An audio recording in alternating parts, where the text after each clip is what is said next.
In the words of Reina Ojon there, the future of tourism looks bright for Uganda, without a doubt. Because as I'm sure you know, tourism is a huge export earner for Uganda. We need to tap a lot into this, but also as we milk this cow, we need to feed it. How? Well, I don't have the answers, but my panel here does have most of the answers to my questions. Let me get to introduce who these good people are. Stephen Asiimwe, he's the CEO of Uganda Tourism Board. Good evening, Stephen. Good evening, Joel. All right, we also have George Bogere. He's a research fellow with ACODE. Good evening, George. Good evening, Joel. Barbara Adoso. Barbara is the board chairperson of the Association of Uganda Tour Operators. Good evening, Barbara. Good evening, Joel. And last but certainly not least is Alex Ruhunda, the Honourable. He's the Fort Portal Municipality MP. Good evening, Honourable. Good evening, Joel. Let me begin with you, Stephen. You're the gentleman that's tasked with this Herculean task, some will say, of marketing this country, beautiful as it is.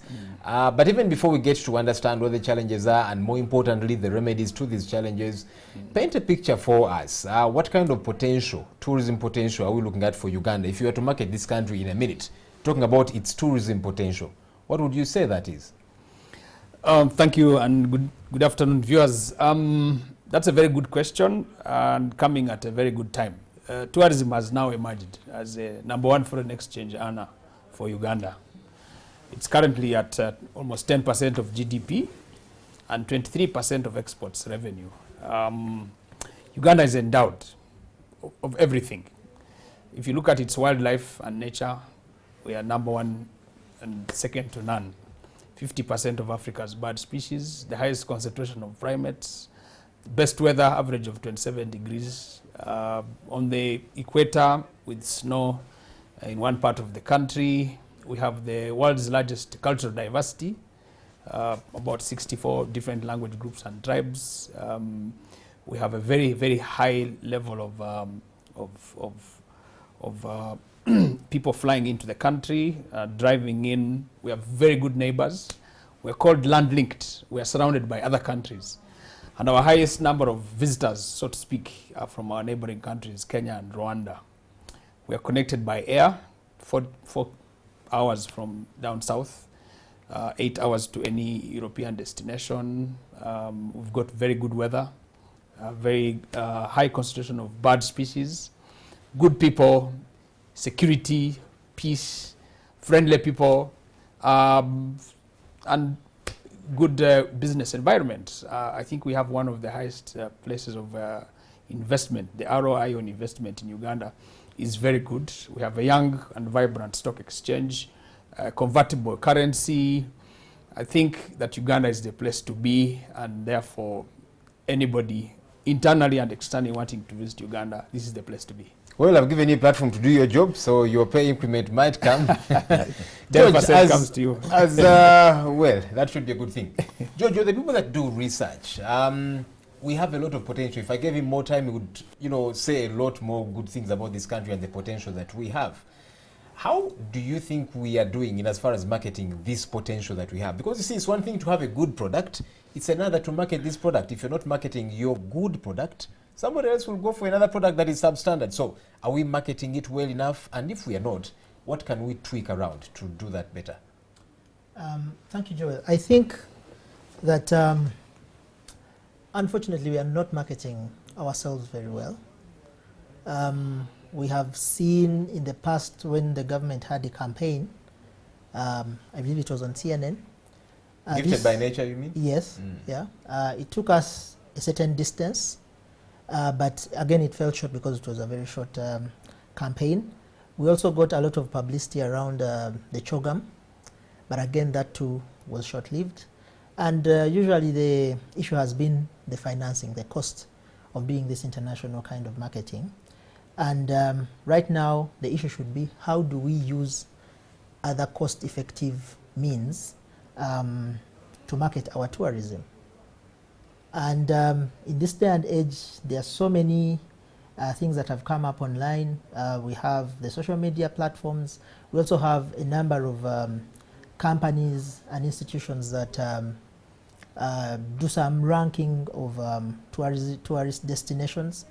And unfortunately, we don't see ourselves featuring very much on those platforms as a country, but also even our companies, our tour and travel companies also don't feature very prominently. But I think that one of the shortcomings is how do you then do the product specification that the Deputy ED was talking about, and if that is done, who does that? Is it the Tourism Bureau board itself, or we have other actors in the market who are able to run with these things and actually do the marketing? Because it comes down to that operationally if you want to promote tourism in this country. Barbara, you head the Association of Tour Operators in this country, and the little interaction that I've had with you good people is that many of your clients are not Ugandans. They are people from, you were telling us you had clients from Singapore and wherever else. A few times you get to travel and you get to a place and you look like you are in some foreign land. You're surrounded by whites, Chinese and all these different people. And yet the quandary with that is we spend on tourism as people, as Ugandans, but not here. We run to Nairobi, to South Africa for honeymoon and all these different things. What should we do to change that? Because there's a lot of money that is now flying elsewhere that should be spent on these different places. Thank you, Joel. I think a lot of Ugandans are certainly traveling out of Uganda, and they probably don't realize that we are a holiday destination ourselves. We have spent quite a lot of time marketing Uganda in foreign markets, in source markets, as we like to call them. And we find that most of our Ugandans prefer to go to Dubai. They might prefer to go to South Africa. We are actually one of the largest contributors to tourism in Mombasa, in Kenya, that Kenya now has a specific and deliberate approach towards marketing towards Ugandans. Because a lot of Ugandans will fill the Kenyan hotels during Christmas. However, I think as Uganda, and I think this is where Uganda Tourism Board and perhaps the tour operators need to take and play a bigger role, we need to create more awareness to our fellow Ugandans about what Uganda has to offer. But a lot of times we've also had some feedback where Ugandans are saying that our prices are high. But I usually have an answer to that. Most Ugandans think that when they're in Uganda, they must be paying peanuts for an actual holiday that is equivalent to what they would earn, have elsewhere. But they do have a point as well that yes, it's true, our accommodation prices are high. Again, we as operators will argue that our operational costs are also high. So there is a whole lot of factors that are in between there that perhaps come into play and stop Ugandans from coming to visit our attractions within Uganda. Traditionally as well, Ugandans have not had holiday as a practice that they do. There's also the challenge. You think it is a waste of time and money? Yes, there's also a challenge of people not saving. People don't have the culture of saving. And so by the time it's time to take a holiday, it feels very expensive. Then they assume that the tourists who come just have money lying there. No, the tourists actually take time to save. When they tell you the stories of how long they had to save to have a holiday because they wanted to go to a particular destination, it actually makes you realize that it is important to have a culture to save. So there's a lot of things we need to do within Uganda. We need to tell each other about our country.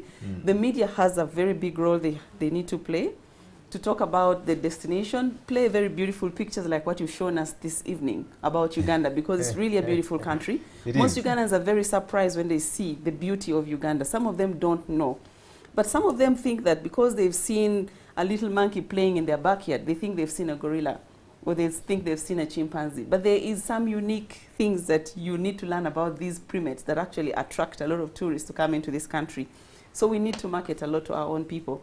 We need to get the children to understand the beauty of Uganda and even get a chance to visit the national parks or any other attractions, the culture that we have. We need to explore other people's cultures. And I think this is where the civil service becomes a very useful thing, because most civil servants end up working in areas where they were not born. So they get a chance to see what those areas have to offer. They get a chance to travel across the country to go to where they have to work. And so they see what other things that Uganda has. So marketing, marketing, marketing. There's a quote I read somewhere. Somebody said that whoever does business without marketing is like a man who winks at a woman in the dark. Yes. I don't know where people get these quotes from, but there you are. Honorable, let me bring you in. You're the lawmakers, and for that matter, policy is tethered to that. And talking of policy, talking of infrastructure, some will say one of our Achilles heel, if you like, has been a bit of that infrastructure. Going to some of these destinations, the national parks, the roads are impassable, it's difficult to get there. And so there's the feeling that policy, and for that matter, infrastructure, needs to buttress our tourism industry. Do you agree? And if so, what more do you think needs to be done by people like yourselves, members of parliament? Yeah, I think it is extremely important for government to get the holistic picture of tourism. You know, I have been looking at the way how government, some of the government departments operate. They are like operating in isolation without the bigger picture. Now that we have a specific Ministry of Tourism, you will find that the linkage between this Ministry of Tourism and the Ministry of Works, for instance, we are talking about roads, is thin. You will find the linkage between the Ministry of Tourism and the Ministry of Agriculture is thin. So, yet, and at the same time, the education, because we need to have Ugandans who have skills in hospitality. So, for me, it is about that collaboration that is extremely vital when it comes to how we effect the policies on the ground. And it is embarrassing because I was in Kisoro and I got to learn that actually tourists, we have the best gorillas when it comes to the gorilla tracking, and Rwanda has a few. But now what these tourists do is they come, they stay 2 days in Uganda, and then they go back to Rwanda. Spend Because 5 Rwanda is days. marketing the little they have. Of course, but also the infrastructure in Rwanda. That's true. They worked on the roads up to the parks. So a tourist does not have to struggle, you know. And now this side of Uganda, where we have plenty, as you can see, we have not strategically planned for that very facility, while our immediate neighbor has done so. And I think this is where, you know, like UTB will play their role. They will go and do the marketing. They will do everything. But if we don't come back and sit and say, hey, yeah, these people who are coming in, I just had from Barbara her last experience when she was taking tourists from Singapore to Ntoroko. And of course, they got stuck, completely stuck.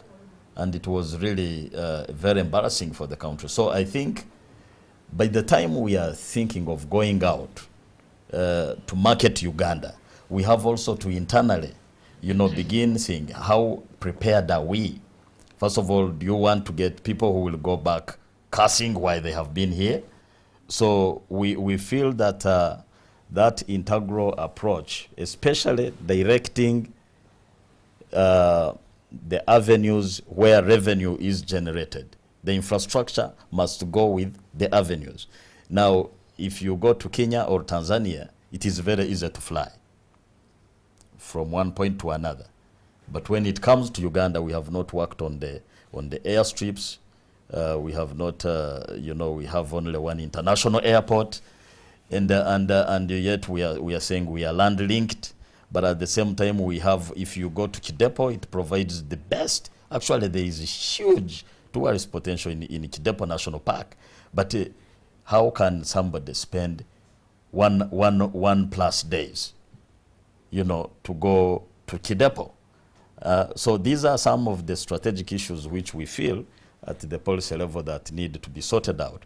And for me, it is about ensuring that the budget of the country is directed. You know, if we are talking about getting the vision into action, we must ensure that the resources, we know we have limited resources, but these resources should be directed to those avenues that are going to give us mileage. Thankfully, you're one of those that debate and pass the budget, so I'm sure you'll Of help course, us I even in sit on the budget committee. There you are. So you're very well placed to make sure these things happen, Honorable. Well, and hopefully you will make them happen. Of course, we have, you cannot say that that is purely on our shoulders, but we have a role which we can play. But it's about the prioritization and how we should really sit down and emphasize on how these the National Development Plan is reflected within the budget. All right. Unfortunately, that is not always the case. And I think this is something where that discipline, the budget discipline, if we have agreed to commit ourselves in financing certain sectors of the economy, then we must stick to that. And so long as we don't do that, then there is a problem. Stephen, without a doubt, it's obtrusive that we are in direct competition with Kenya. You know, they are taking our people to tour there, with Rwanda, etc., etc. But I would like to think that even though we are competitive, we are not arch enemies. We should be comparing notes. And I'm wondering, to what extent do we do that? As a media house, for example, there are other TV stations, and you'll be surprised. We do collaborate with them every so often. When our colleagues are in the field, they interface with them, and that happens. That way you get to do better. So to what extent are we doing this with Kenya, with Rwanda, and our neighbors? Besides, there's the East African community, and away from that, there's a lot to learn from them, because clearly there's a few things they're doing better than we are that we could learn from them. Yeah, thank you. I think that the tourism industry, if we have to look at it in context, is an industry that is a very, very sensitive and delicate industry. Tourism is experiential. It is very fragile, but at the same time, it's very, very exciting. When a person makes a decision to leave their country or their home to visit another place, they go with expectations. In tourism, we talk about, first impressions. We also talk about last impressions, but most importantly, we talk about lasting impressions. Now, every destination is unique, even in a country. I came back from the north last week. My experience was different. The food, the people, the culture, the language is completely different. And therefore, we as East Africans see ourselves as a unique destination. We are complementary. We may compete in some areas, let's say in the areas of the big five, but we also have completely different cultures and experiences. And therefore, as a part of our regional movement called the East African Community, we have come together and we are collaborating in two areas. The first one is in the areas of standards. We have come up with something called the East African Community Acceptable Standards for Quality Assurance. So we have a grading council. We have a unique criteria where we grade our hotels, restaurants, and accommodation areas. And as part of the East African Legislative Assembly, the MPs and the Secretariat, we now do joint inspection programs. And I think you have seen that in the last 2 years, Uganda Tourism Board has come up with 61 graded and classified hotels. That criteria we use with East Africans. And occasionally they come here and we collaborate. But secondly, we also said countries like Europe, in Europe, the East Africa, the European EC, they have one visa, the Schengen visa. You know that you can use one visa to go to all these countries. And it makes a whole lot of a difference, because getting visas is one of the hardest things. It's a very anxious, it's very frustrating, very disappointing thing sometimes. So together we came collaboratively under the three countries of Uganda, Kenya, and Rwanda, under what is known as the Northern Corridor Infrastructure Projects. And we came up with the East African visa, which essentially gives you access to our three countries, 90 days multiple entry for $100. And now you can visit any one of our places. Now, Kenya does not have gorillas, for instance. We have gorillas. So people can actually do a Mombasa trip or a Masai Mara excursion and then come to Uganda.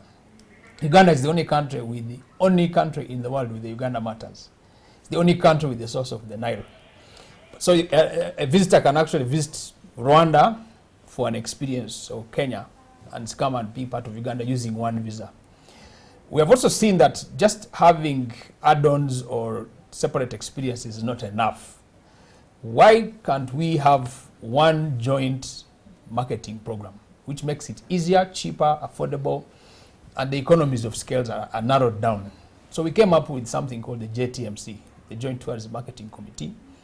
And Barbara will tell you now, when we go for international marketing programs, we have one big pavilion called Borderless Borders, and it has Kenya, Uganda, and Rwanda.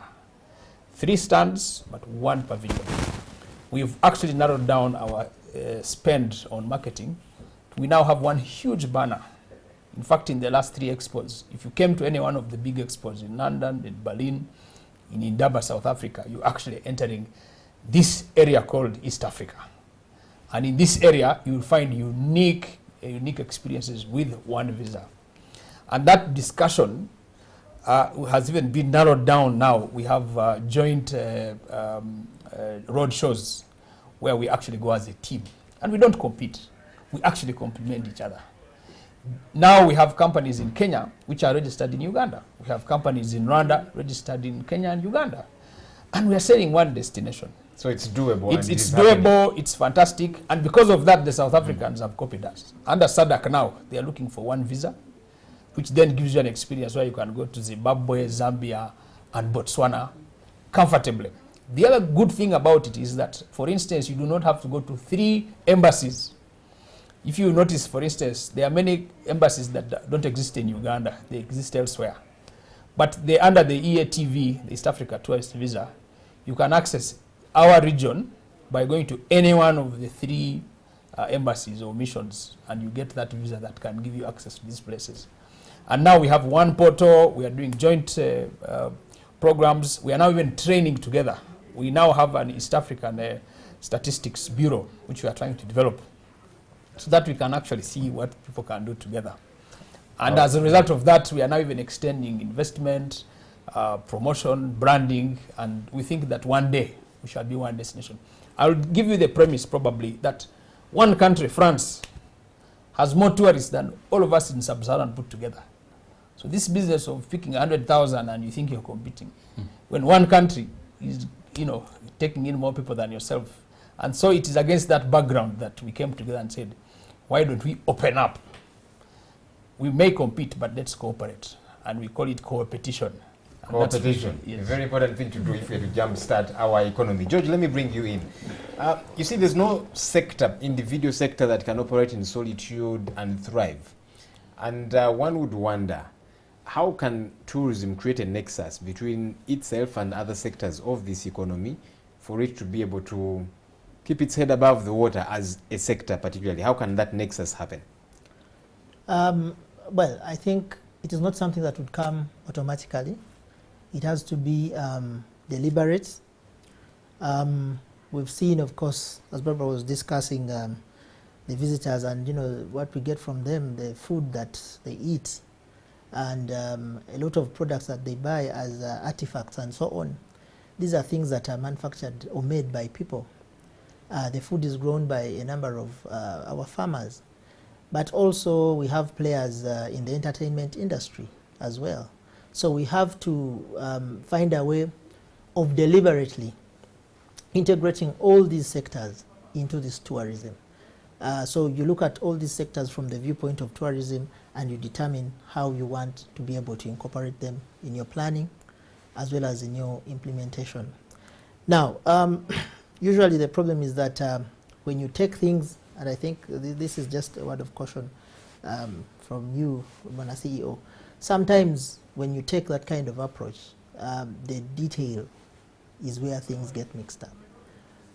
When we talk about, be it the East African marketing of this region or even incorporating all these sectors, it's very easy to make a statement, but what do you exactly mean in practical terms? How are you going to bring agriculture? How are you going to provide, to promote the foods that are produced in Uganda? We know around Kampala and many African cities we have Chinese restaurants.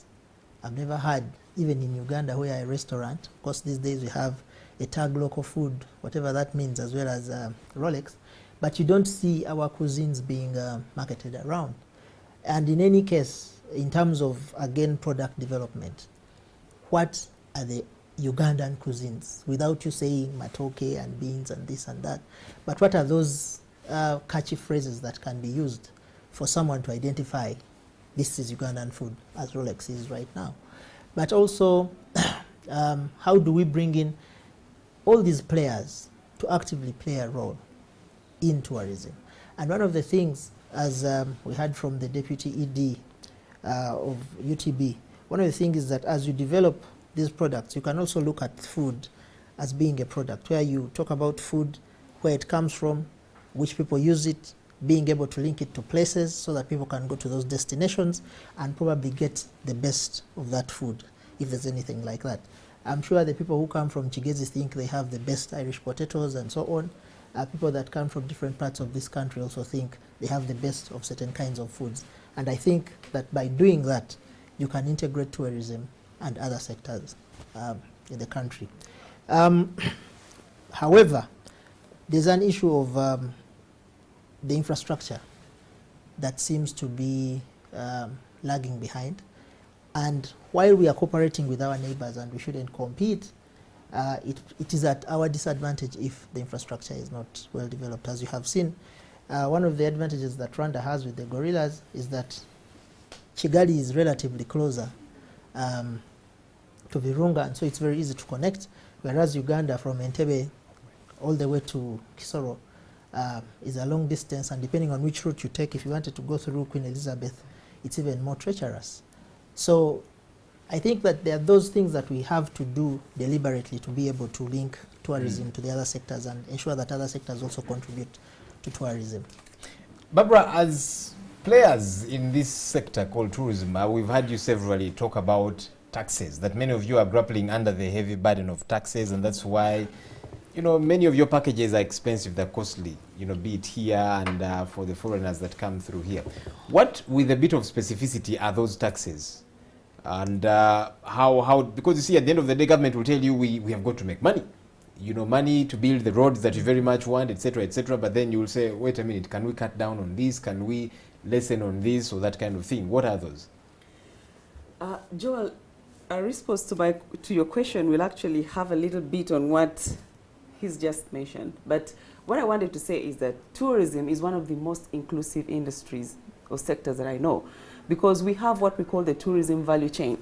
And in the tourism value chain, we consume from almost every supplier in the sector, in the country. Because if you looked at how a tourist comes from the airport all the way to the park or any attraction and back, we're consuming from visa fees that have a tax. We're consuming from fuel that has a tax. We're consuming from food suppliers in hotels that are being supplied by a farmer. We're consuming from, again, hotels that are being supplied by someone who delivers linen. Again, that one is also paying a tax.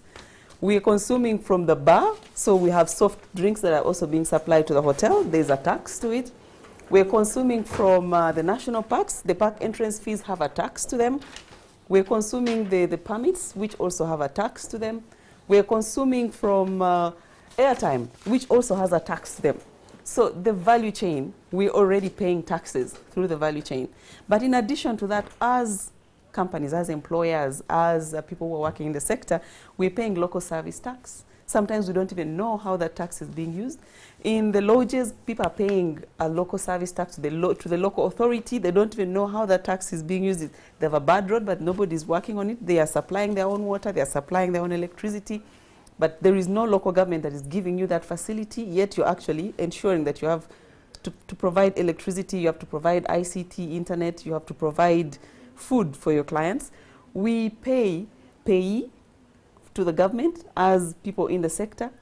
We are paying VAT, and VAT has been our biggest tax because that has been the one that has made us very expensive as a service industry within the region. Kenya has recently removed VAT from their tour operator services.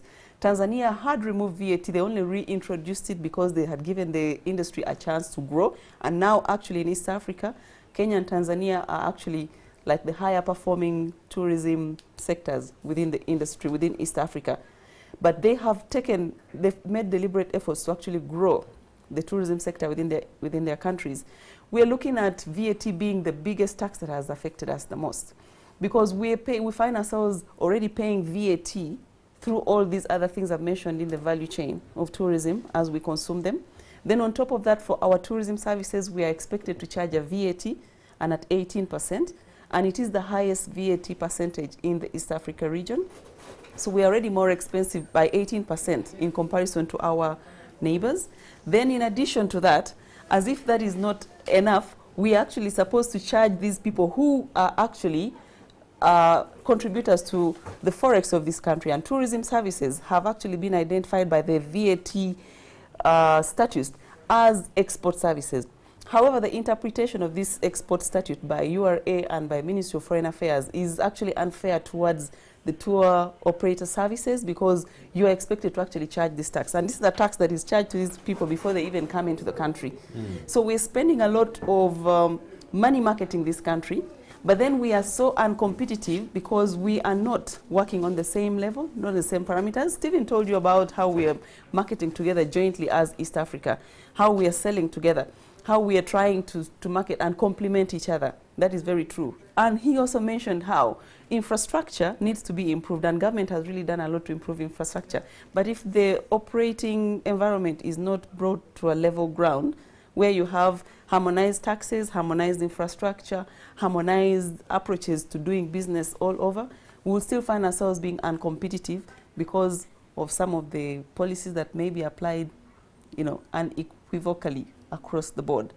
Honorable, the drastic effects we are seeing of global warming, we are cutting down the trees and everything that moves we are destroying, but it is the big one that directly affects tourism. Even the other bits do.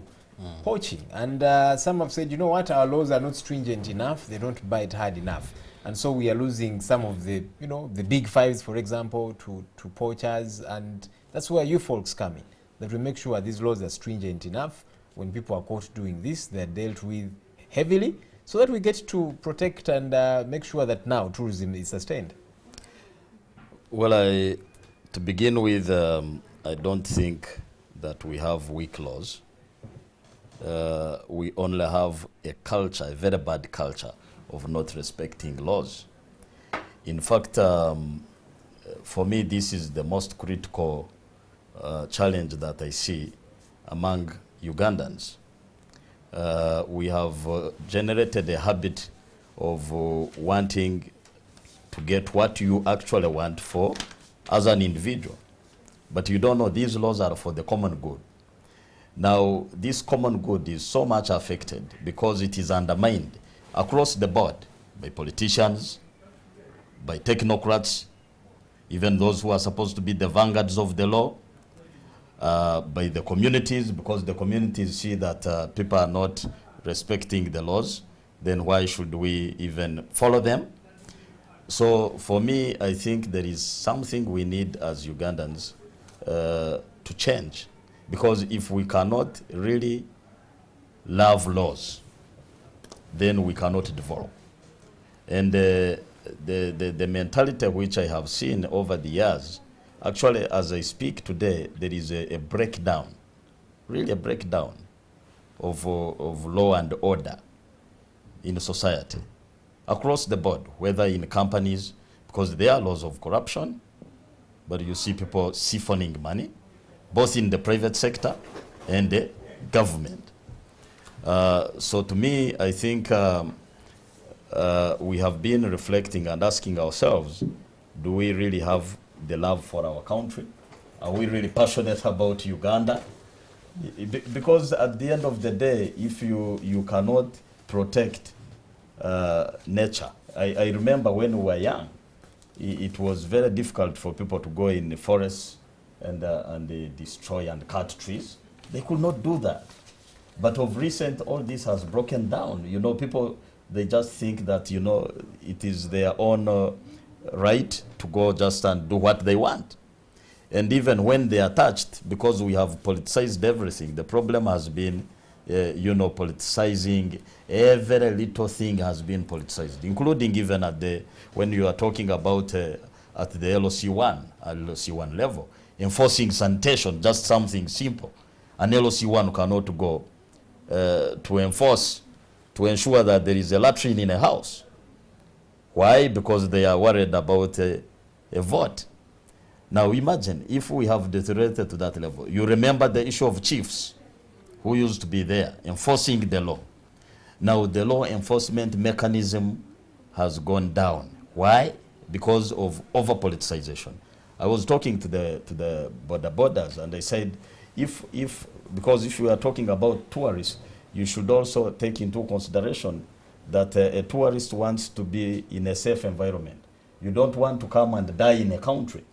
Now, if you look at the rate of accidents which have been happening over the years, to a point where even massacre road had been changed to the English word massacre, you know, to reach that level, it meant that, you know, people had gone to override all the traffic laws. They are there. But in Rwanda, the borders, they move with their headgears. In Uganda, I'm told that the women did not want to spoil their hair, and then nobody enforces that. So now imagine if you have such a mentality. Now, how can you have people have regard to the environment? Some of the political leaders have been encouraging communities to invade forests. And you find a few individuals who want to take the lion's share of the land. They use now the masses and get into the forest, encroach on the forest. It becomes a tug of war to evict such communities. So for me, it is not about the laws. It is about the wrong mentality, the bad culture that must change. And we will pay a very heavy price for that. Because remember, when everybody is not following the law, then you know what lawlessness means. Well, hopefully we don't get to pay a price, but that we get to do the right things and earn from that. You and me have to do a role, and especially the media, because if we cannot collectively, really collectively, support the law enforcement mechanism, respect the laws, then it will be a wastage of time. These difficulties will continue prevailing. Hopefully not. Our work is clearly cut out, and hopefully everybody gets to play their part. I'm afraid my time is up, but thank you so much to my panel, rich panel. It has been the Honorable Alex Ruhunda, Fort Portal Municipality MP. Fort Portal, by the way, is one of those tourist hubs in this country, so we are pushing it was very important that we had you here. Yes. Barbara Adoso from the Uganda, that's the Association of Tour Operators in Uganda. Thank you. And George Bogere from ACODE. And of course, Stephen Asiimwe, the man that we shall keep bothering every so often, but as we bother you, we help you to do your job, Thank you. which is to market this country. Market Thank you, more. gentlemen and lady, for joining us this evening. Thank you. All right, let's take a quick break now. Of course, the Economic Summit just started. There's a lot more that is still in stock. Do stay with us. We'll be right back.